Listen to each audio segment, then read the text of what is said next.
So, Bill, would you share a little bit of your God story with us today? Thank you, Andrew. Good morning, everyone. Bill, Broadway. I'm going to share my God story. I found myself at age 47 having to make critical life decisions like use a really big font or wear reading glasses. I elected neither right now, so we'll see how this goes. But it's my story, so I shouldn't have to read it from the paper, but we'll see. I grew up in a household where I was raised to know the difference between right and wrong, but church was never really a part of my upbringing. It's no knock on everything. My parents did an awesome job. I'm very grateful for them. When I graduated college, I began my first career. I felt as though something was missing.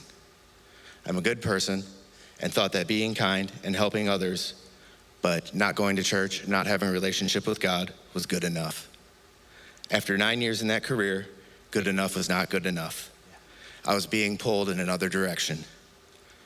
I couldn't explain the pull at the time. I now know that to be God calling me. But I knew it was time to make a change in both career and lifestyle. God was calling me to be a police officer. So I attended a 6-month police academy in the state of Michigan before moving to North Carolina in 2011. As the training did not transfer, I knew I would have to attend another police academy in North Carolina, but that was a small cost to pay to follow my calling. After working several other jobs and waiting to get hired, I was eventually hired and sworn as a police officer on April 1st in 2016. I'm going to circle back a little bit. Let's pretend that I'm a sophisticated storyteller rather than a disorganized mess at this point.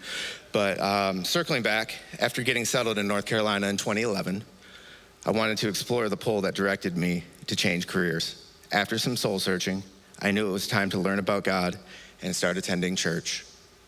In 2011, my wife, who was my girlfriend at the time, and I began attending a church. And in 2012, we committed our lives to God and got baptized. We attended regularly and served on various ministry teams. At that time, that was good enough. When COVID shut down everything in 2020, we were forced to stay home and eventually ended up leaving that church. We were without a home church for about 1.5 years. I stubbornly wanted to raise my son, who was 3 at the time, to know God, and it was important to me that we find a home church. In 2022, we began attending Lake Forest regularly. We prayed as a family. My son was getting to know God, and the folks at Kidtropolis were pouring into him, and it was great. I could see the difference in his life. And at the time, that was amazing, and it was good enough.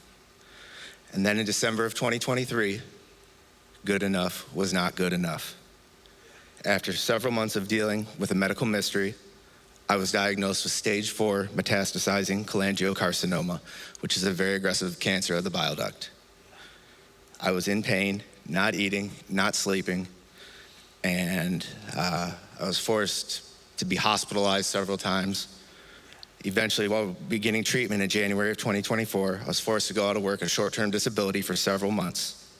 At that point, I knew I had 2 choices during that treatment time.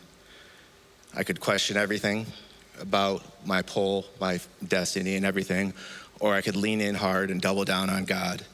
I elected to double down. I created new habits of Christian breath work, meditating over Christian prayers multiple times a day, and those have been helping me through my battle with cancer.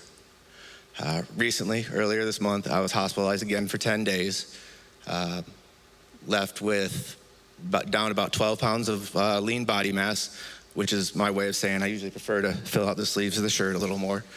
So I left down 12 pounds of lean body mass, but I was up 1 colostomy bag. So that's an interesting lifestyle change that I'm having to work with. So I still have cancer, but I continue to fight.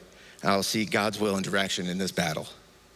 Knowing that I am following God's plan brings me peace and helps me remain present for my family. If I could just share a Bible verse that's been resonating with me a lot recently, Proverbs 3, verses 5 and 6. Trust the Lord with all your heart. Do not depend on your own understanding. Seek his will in all you do, and he will show you which path to take. Thank you. Amen.